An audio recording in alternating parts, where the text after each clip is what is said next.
Warahmatullahi wabarakatuh. Selamat pagi dan salam sejahtera untuk kita semua.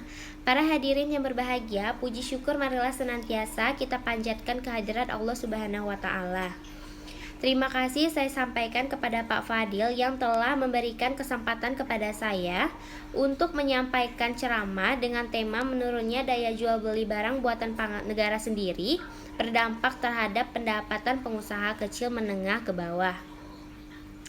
Peneliti Center for Indonesia Policy Studies, Indra Setiawan, menyatakan bahwa selain menjaga kestabilan harga pangan, pemerintah juga perlu memperhatikan dampak daya beli warga karena hal tersebut dapat mempengaruhi keterjangkauan pangan oleh masyarakat.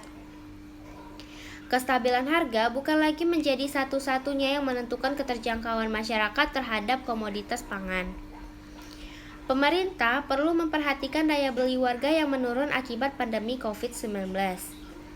Dampak pandemi COVID-19 tidak hanya pada sektor manufaktur, tetapi juga terhadap sektor UMKM sejak April 2020. Salah satu upaya pemulihan ekonomi nasional yang dilakukan pemerintah di masa pandemi COVID-19 adalah mendorong sektor UMKM yang memiliki peran penting dalam perekonomian nasional karena banyaknya pekerja yang terlibat langsung.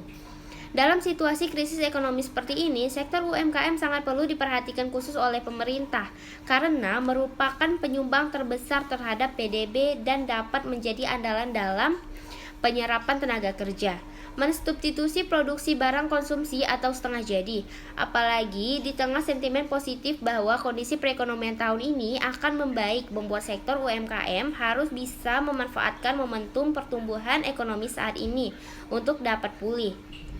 Tulisan ini mengkaji kondisi UMKM akibat perlambatan ekonomi yang muncul karena pandemi COVID-19, serta bagaimana upaya pemerintah dalam mendorong UMKM dengan memanfaatkan momentum pemulihan ekonomi nasional dalam pandemi virus COVID-19.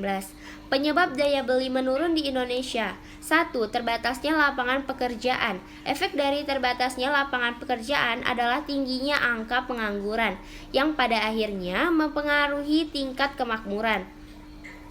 Semakin turunnya kesejahteraan masyarakat karena pengangguran, tentunya tidak menurunkan keinginan seorang dalam membeli barang.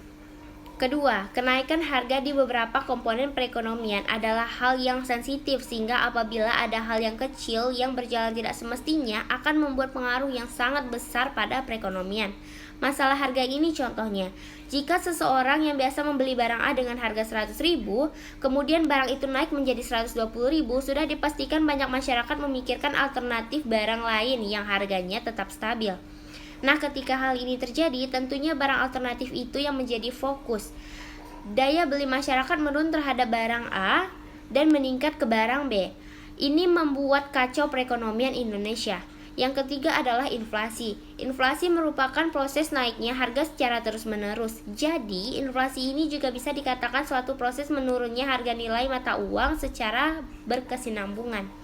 Inflasi menjadi suatu permasalahan yang cukup pelik yang dirasakan oleh berbagai macam negara, mengingat banyak faktor yang membuat inflasi ini terjadi.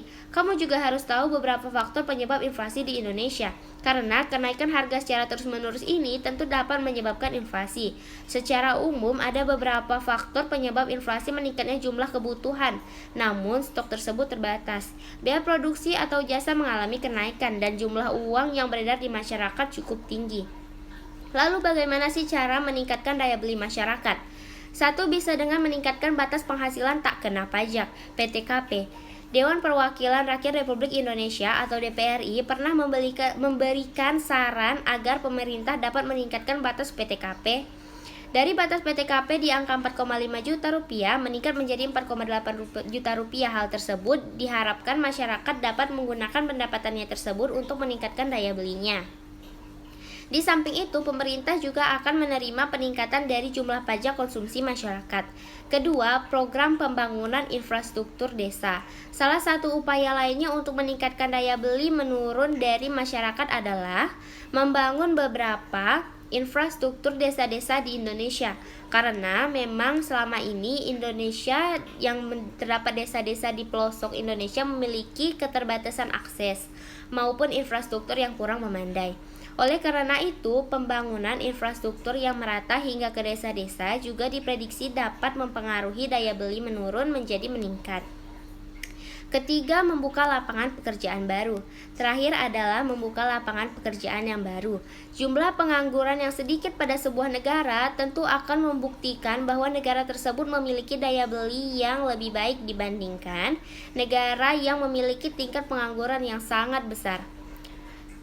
Keberadaan lapangan pekerjaan yang baru dapat mengurangi jumlah pengangguran sehingga akan meningkatkan pendapatan masyarakat. Peningkatan pendapatan ini tentu akan memiliki dampak yang positif pada daya beli masyarakat secara keseluruhan. Upaya peningkatan daya beli masyarakat ini harus melibatkan seluruh kalangan masyarakat, pembisnis, dan pemerintah. Beberapa hal di atas diimplementasikan agar dapat mendukung pertumbuhan sektor ekonomi secara pesat di masa kini hingga masa mendatang.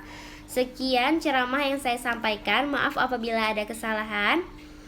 Terima kasih, wabillahi taufiq wal hidayah. Wassalamualaikum warahmatullahi wabarakatuh.